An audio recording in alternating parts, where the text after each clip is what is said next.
Hello guys, terima kasih udah klik video ini and welcome to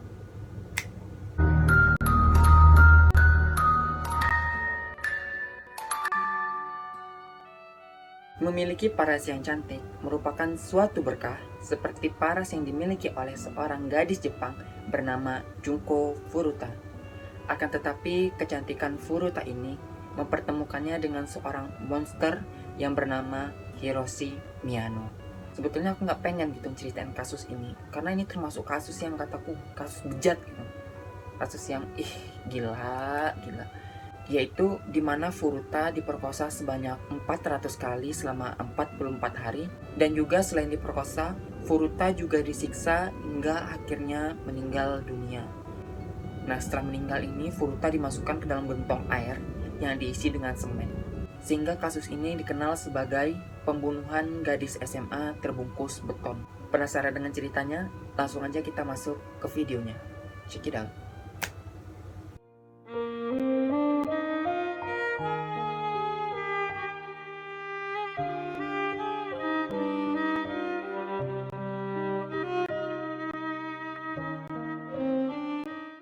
Junko Furuta atau yang biasa dipanggil Furuta lahir pada tanggal 22 November tahun 1971.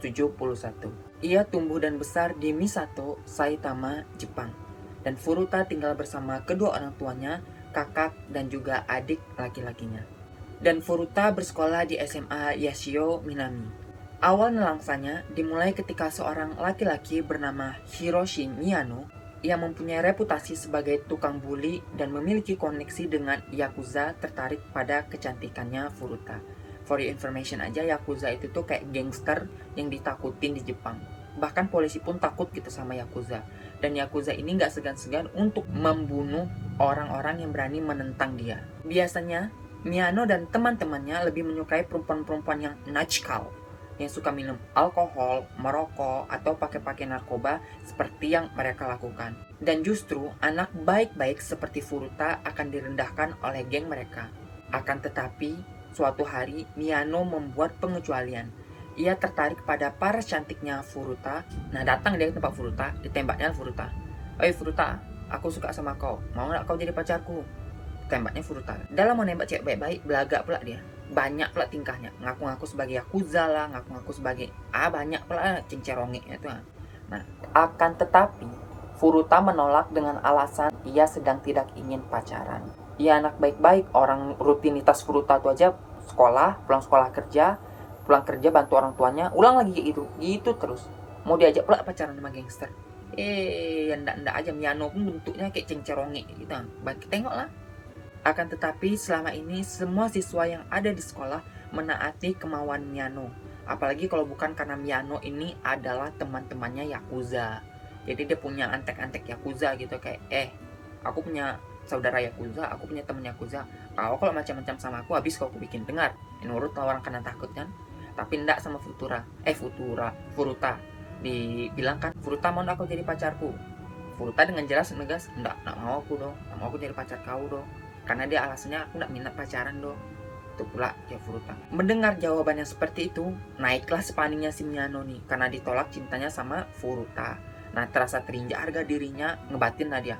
"Oh, berani kau tolak aku ya Furuta? Kau lihat nanti, gak akan selamat hidup kau buat. Lihat kau, tandain kau." Nah, itu pula tuh saking gondoknya nih si Miyano udah ditolak sama Furuta. Seperti siswa SMA di Jepang pada umumnya, si Furuta ini melakukan kerja paruh waktu di sebuah perusahaan. Nah, dia kerja dari pulang sekolah sampai petang gitu. Jadi kayak dia pulang sekolah langsung lanjut kerja di perusahaan ini sebagai kerja paruh waktu. Nah, saat itu pada pukul 8.30 malam, si Furuta ini kan lagi pulang sekolah. Landelalanya, sialnya kalinya si Furuta, si Miyano dan temannya Nobuhara Minato sedang berkeliaran di Misato untuk merampok dan memperkosa wanita lokal. Nah, si Furuta ini kan lagi naik sepeda nih, naik sepeda dia ngong. Nah, ternampaklah sama Miyano. Sama Miyano dikasih tahu sama temannya, "Oh, kau lihat itu ada cewek depan sana." Ngangguk temannya. Dia bilangnya, "Itu cewek yang pernah nolak aku, namanya Furuta. Nah, kau kasih tugas nanti kau hadang dari jalan ya. Kau tendang sepedanya sampai jatuh. Nah, lepas kau tendang, nanti aku pura-pura datang gitu, pura-pura nolong. Aku hajar kau, nanti kau kabur gitu. Pura-puranya aku pahlawan dia gitu." Nah ngangguk lagi si siapa nama temannya nih, si Minato gitu. Ngangguk si Minato, oke bos. Nah jalan lah si Furuta nih, ngek ngek ngek. Bener aja, dihadang deh sama Minato. Udah dihadang, ditendang pula sepedanya sama si Minato, terjatuhlah si Furuta. Oh, bagi pahlawan yang kayak aku pahlawan nih. Datang si Miyano nih, pura-pura dihajarnya si Minato. Kaburlah si Minato. Nah setelah kejadian itu, Miyano berpura-pura datang dan menawarkan diri untuk mengantarkan Furuta pulang. Awalnya Furuta menolak, nggak usah lah bang, aku pulang sendiri aja lah gitu. Janganlah, nanti kau ada apa-apa lagi jalan tadi aja kau udah ditendang sama orang. Udah biar ku antarkan biar aman kau pulang. Nah mengangguk pula lah si Furuta nih karena takut kalau misalnya terjadi sesuatu hal yang tidak diinginkan lagi. Namun ia diarahkan ke sebuah bekas gedung yang tak jauh dari lokasi jatuhnya sepeda. Nah nyampe di sini tahu kalian apa yang dilakukannya? Diperkosanya lah si Furuta nih. Udah lepas diperkosanya, ditembaknya lagi si Furuta. Furuta, sekali lagi aku tanya sama kau, mau nggak kau jadi pacarku? Furuta nih pun keras sekali pendiriannya. Nggak, aku nggak mau bang. Udah spanningnya naik tadi gondoknya. Tambah gondok lagi dia. Tambah kayak, kau ya, 2 kali kau tolak aku. Lihat kau, nggak akan selamat doh kau kubuat. Setelah kejadian itu, akhirnya Miyano menghubungi Minato untuk membawa Furuta ke hotel. Dan juga ia menghubungi 2 orang temannya, yaitu Jo Ogura dan Yasushi Watanabe. Nah, sampai di hotel, diapain dia lagi? Diperkosa lah. Digulir dia rame-rame. Dia nggak ada otak orang itu. Gila, tau kalian? Gila. Berempat digulir dia. Udah diperkosa tadi di gudang dia. Diperkosa pula lagi di hotel berempat. Gila. Dan sekitar pukul 3.00 pagi, akhirnya Miyano dan ketiga orang temannya membawa Furuta ke rumah orang tuanya Minato yang ada di distrik Ayasa di Adachi. Nah, kenapa Furuta tidak melawan? Karena Miyano sama teman-temannya diancamnya Furuta dengan alasan, aku nih antek-anteknya Yakuza nih. Aku tahu rumah kau di mana. Macem-macem kau sama aku, berusaha kau kabur dariku. Nggak, kau aja yang kubunuh doh. Keluarga kau kubunuh. Dengar kau. Nah, dengar itu tuh Furuta kayak, Dalah, mau kalian gimana nih? Kalian mau apakan aku, apakanlah aku, tapi jangan apakan keluarga aku. Sekitar pada tanggal 27 November, terletaklah sama orang tuanya Furuta. Anakku kok belum pulang juga ya, kemana lah dia nih? Khawatir orang tuanya, diteleponnya lah kepolisian. Diadukannya kalau misalnya Furuta tidak pulang dan si Furuta ini hilang dari kemarin. Tak lama berselang, ada telepon masuk, tertengok sama orang tuanya. Ternyata itu adalah telepon dari Furuta. Diteleponnya lah mamanya nih, atas suruhan si Miyano. Halo mak, aku lagi di rumah kawanku, gak usah lah mama cari-cariku. Aku lagi butuh waktu sendiri aja Nyoma. Nah untuk polisi itu, suruhlah dia menghentikan pencarian. Aku cuma lagi butuh nenangin diriku sendiri Nyom. Nah dengar itu tuh orang tuanya kayak, oh ya mungkin anakku sedang ada masalah. Lah dihentikanlah pencarian oleh polisi karena si Furuta tadi nelpon kan. Sementara di rumah Minato, orang tua Minato nih sama sekali nggak curiga sama Furuta. Karena Furuta dipaksa untuk mengaku sebagai pacar salah satu dari mereka. Meski tak sepenuhnya percaya, keluarga Minato lebih memilih untuk diam sebab takut dengan Yakuza kenalan Miyano. Setelah mau anak-anak lakuin apa, penting kediam mulutku, yang penting aku aman. Itu pula nih pikiran orang tua si Minato nih yang kurang ajarnya. Tahu anak gadis seorang diculik. Dia ini sebetulnya tidak percaya. Cuman, udahlah, lanjut. Dan juga, Minato dikenal sebagai remaja yang bersikap kasar kepada kedua orang tuanya. Emang dasar anak-anak setan dong nggak? Orang tuanya pun sikapnya kayak gitu, lembek kali. Anak itu pukul aja, tepuk aja kepalanya langsung. Anak kasar gitu sama orang tuanya. Diculiknya anak orang, bawanya ke rumah dia, orang tuanya pun diam. Dan di rumah Minato inilah, kurang lebih 44 hari, Furuta berkali-kali mendapat penyiksaan yang tingkat kejamnya ini melewati logika manusia. Nggak manusia nih lagi dong. Dajjal, syaitan nih yang ngelakuin ini, tahu kalian?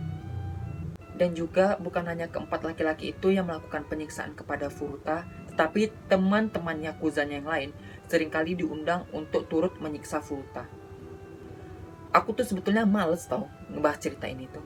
Nggak sampai hati gurung ngilu-ngilu badanku nih semua ngebayang gitu tau. Tapi kayak ini tuh buat aware diri kalian, buat kalian nih kalau misalnya punya muncung, jaga-jagalah kok mau nolak orang, ngomong baik-baik, jangan sampai dia sakit hati. Nggak diculik, kalian disantet kalian nanti.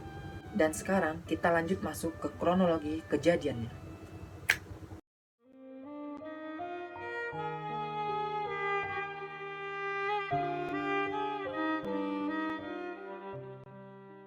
Menurut laporan persidangan kasus ini, Furuta diperkosa sebanyak lebih dari 400 kali.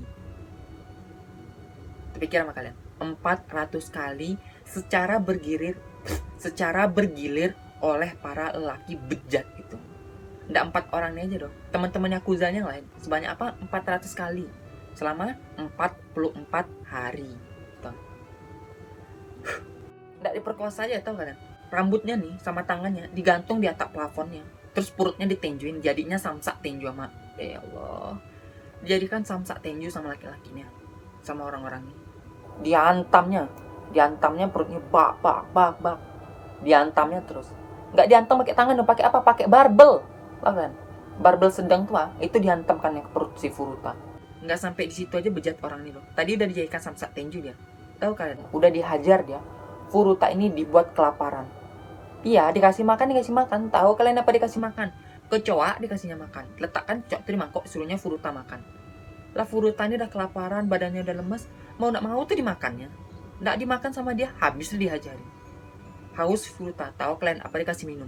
Air kencingnya sendiri ya. Air urinnya itu sendiri dijadikan minumannya. Kecoa makanannya, air urin minumannya. Coba kalian di posisi itu, tetelan nggak sama tenggorokan kalian? Selain dijadikan samsak tenju, tubuh lain Furuta juga dibakar, seperti ditempeli lilin panas atau dibakar dengan rokok atau korek api. Bahkan beberapa bagian tubuhnya dimutilasi. Ini mohon maaf banget nih. Ini ya, alat kelaminnya si Furuta nih ya, tau kan? Alat penjepit tang tuh tau kan? Dijepitnya tuh, tariknya langsung. Allah, dicepitnya, ditariknya tuh. Koyak lah, tersobek itu. Udah tersobek kayak gitu, ditusuknya pakai jarum jahit. Dijahitnya lagi. Kenapa sih Miyano? Tak kau di mana sih Miyano? Dan juga seringkali benda-benda asing yang tidak masuk akal itu dimasukkan ke dalam kemaluan dan anusnya si Furuta. Dimasukkan benda-benda yang gak lazim gitu ke dalam alat kelaminnya si Furuta sama anusnya si Furutanya. Kayak bohlam lampu yang panas, stick golf, tongkat baseball, gunting, sampai tahu kalian, sampai mercon nih, apa sih namanya, kembang api, apa sih namanya, petasan nih, petasan tuh dimasukkannya ke dalam alat kelaminnya si Furuta, dinyalakannya, diledakkannya. Nggak di dalam alat kelaminnya aja loh, di mulutnya iya, di telinganya iya. Akibatnya membuat Furuta tidak bisa bernafas lewat hidung dikarenakan darah menyumbat saluran pernafasannya, serta ia mengalami tuli permanen. Ya iyalah, merconnya, kembang api petasan, masukkan ke mulut kalian, letakkan di telinga kalian, diledakkan. Berdarah kerongkongannya, nyumbat tenggorokan hidungnya untuk bernapas. Telinganya nih, tuli permanen, budek dia. Bahkan luka-lukanya yang sangat parah hingga membutuhkan waktu 1 jam untuk merangkak ke lantai bawah dan menggunakan kamar mandi. Dia akan diletakkan di lantai atas, kamar mandi lantai bawah. Dia nih, si Furuta kalau mau kencing aja, mau buang air, itu turun tangga butuh waktu sejam, tau kalian? Ya Allah, gak kuat ya Allah. Saking hancur badannya nih, sampai hancur tulang-tulangnya dijadikan samsak, diledakkan, ditenju, dibogem, udah habis lah di badannya. Ada seorang temannya Miyano yang ikut gebukin si Furutanya. Nah bongaknya, dia ngomong ke adiknya, ngomonglah dia ke adiknya, aku tadi habis gebukin orang, habis gebukin si cewek di rumahnya si siapa sih namanya, si Minato. Saudaranya pun tuh kaget dengarnya gitu, lah abangku kok gebukin orang. Ngelapor lah nih saudaranya nih, adiknya nih ke orang tuanya. Nah orang tuanya ngelapor ke polisi. Nah polisi itu benar-benar menanggapi laporan dari orang tua temannya ini. Datanglah 2 orang polisi ke rumahnya Minato. Akan tetapi 2 polisi yang bertugas mengatakan tidak ada satupun gadis di rumahnya Minato kecuali ibunya Minato. Polisinya pun lakungkuang. Polisinya pun ange-ange ci ayam menjalani tugasnya.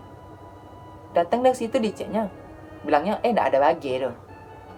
Awak lah yang kesal ini.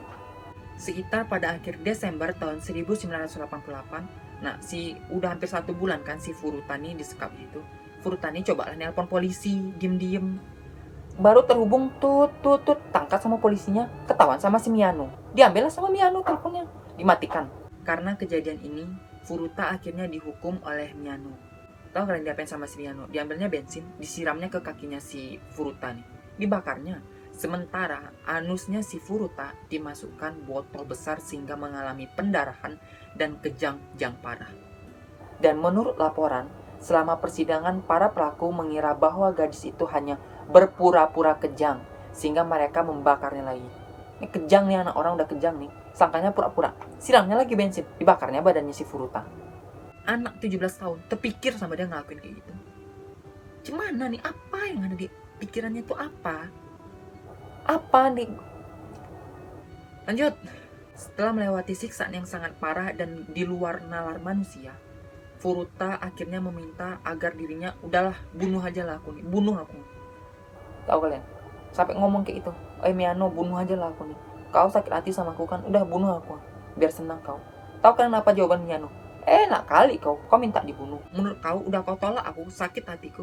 Dengan ngebunuh kau bisa hilang sakit hatiku. Enggak, tahu kau. Kau ku bikin ngerasain lebih sakit dari yang ku rasain, tahu kau. Setelah memohon seperti itu, para pelaku menolak dan malah memaksa Furuta tidur di balkon. Padahal saat itu lagi musim dingin. Tahu kalian, lagi salju, lagi musim dingin. Disuruhnya si Furuta tidur di balkon. Orang tuanya yang tahu itu diam aja, nyendela. Apalah nih, apa yang gue ceritain ke kalian ini sebetulnya? Kejadian apa nih kayak gini kali? Bener ini ada di dunia nyata. Lah Furuta hidupmu lagi. Karena kerasnya siksaan, ia akhirnya kehilangan kontrol kandung kemih dan ususnya. Nah, Furuta lalu dipukuli karena mulai mengotori karpet. Kandung kemihnya rusak, ususnya rusak. Itu teberak-berak dia di situ. Kencing-kencing aja, teberak-teberak aja ada di karpet si Minato. Karena kesal, dipukulin lah, ditendangin kepalanya, dihancurkan badannya. Dan sekitar pada tanggal 4 Januari tahun 1989, dikarenakan Miyano kalah bermain mahjong atau judi, untuk melampiaskan kemarahannya, ia melakukan siksaannya lagi kepada Furuta. Mereka memukuli Furuta dengan barbel, menendangnya, meninjunya. Diberdirinya Furuta, dihajarnya. Terjatuh Furuta, diberdirinya lagi, dihajarnya. Kan tadi tubuhnya si Furuta udah berdarah dan bernanah-nanah. Akibat dari hajaran mereka nih, tumbuhan mereka, darah dan nanah yang ada di tubuh Furuta itu membasahi seluruh tubuh Furuta. Jijik mereka, jijik. Tapi tidak berhenti mereka tuh. Diambilnya sarung tangan plastik, dihajarnya balik Furuta. Berdiri, dihajarnya tuh sampai benar-benar Furuta tuh nggak bisa ngelakuin apa-apa lagi. Nggak puas sampai situ loh. Diambilnya bensin, disiramnya ke sebagian tubuhnya Furuta. Sebagiannya ini aja nih, disiramnya, dibakarnya. Itu kejang-kejang anak orang. Di detik-detik terakhirnya, Furuta masih mencoba untuk memadamkan api yang ada di tubuhnya. Dipadamkannya. Tapi mau gimana, tenaga dia nggak dikasih makan loh. Tenaganya nggak ada. Itu nggak kuat dia untuk memadamkan api. Badannya udah hancur ini. Akhirnya dia pasrah dan akhirnya Furuta meninggal dunia. Meninggal deh, weh. Kalian.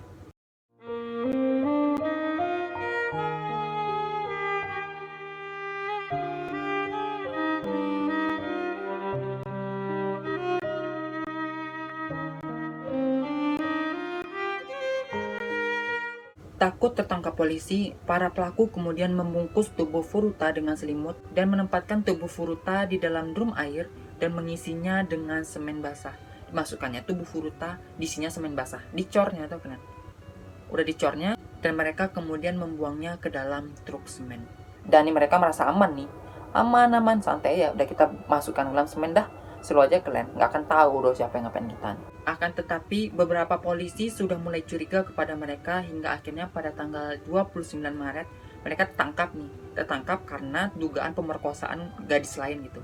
Nah, sambil diinterogasi gadis itu, mereka menginterogasi mengenai Furuta, ditanya terus. Akhirnya mereka mengakui kejahatan yang mereka lakukan terhadap Furuta. Satu tertangkap, ditanya, didesak terus. Akhirnya ngakulah dia. Lah ngaku saat temennya nih nyanyi dia. Disebutkan teman-teman yang lainnya, aku sama ini. Tertangkaplah berempat ini. Hingga akhirnya satu hari kemudian pada tanggal 30 Maret tahun 1989, rum yang berisi tubuh Furuta akhirnya berhasil ditemukan. Dan yang paling gondoknya nih dari peristiwa ini, vonis terhadap pelaku dirasa tidak adil dalam pandangan masyarakat. Mereka dihukum cuma antara 7 tahun sampai 20 tahun yang paling berat, yaitu Hiroshi Miyano yang terduga sebagai pimpinan kejahatan tersebut dihukum hanya 20 tahun penjara. Dia berusia 18 tahun saat kejadian itu. Nah, temannya lagi bernama Nobuhara Minato nih, yang rumahnya dipakai nih, cuma di penjara 5 sampai 9 tahun. Tahu kalian dia umur berapa? 15 tahun baru, tahu kalian? 15 tahun tingkahnya udah kayak setan gitu, udah kurang ajar dengan bapak mamanya. Dan bapak mamanya ini pun nggak dipenjara. Padahal dia kan menutupi kasus kan, menutupi kejahatan. Tapi dia nggak dipenjara tuh. Ini yang bikin orang tuh gondok. Anaknya cuma dipenjara 5-9 tahun ya. Temannya yang lain bernama Yasushi Watanabe dihukum 5-7 tahun penjara dan dia berusia 17 tahun pada saat penangkapan tersebut. Dan Jo Ugura dihukum 8 tahun di lapas remaja sebelum dibebaskan pada tahun 1999 dan saat itu dia berusia 17 tahun. Tahu kalian tadi ada 2 polisi yang ngirim laporan palsu, tahu kalian diapain dia? Cuma dilepas dari jabatannya. Kenapa nggak masuk penjara? Pernah dia orang kayak gitu tuh. Dia ini berusaha menutupi kasus padahal kirim laporan palsu cuma dilepas dari jabatannya. Dan akhirnya Junko Furuta dimakamkan pada tanggal 2 April tahun 1989. Seluruh keluarga dan teman-teman dekatnya Furuta hadir di sana dengan kesedihan yang sangat mendalam untuk melepas kepergian Furuta. Ya Allah Furuta, hidupmu. Sekian video kali ini. Kalau misalnya kalian suka, jangan lupa like dan subscribe. Dan kalau misalnya kalian ada kritik dan saran, silahkan komen di bawah. Dan see you guys. Bye-bye. Bye.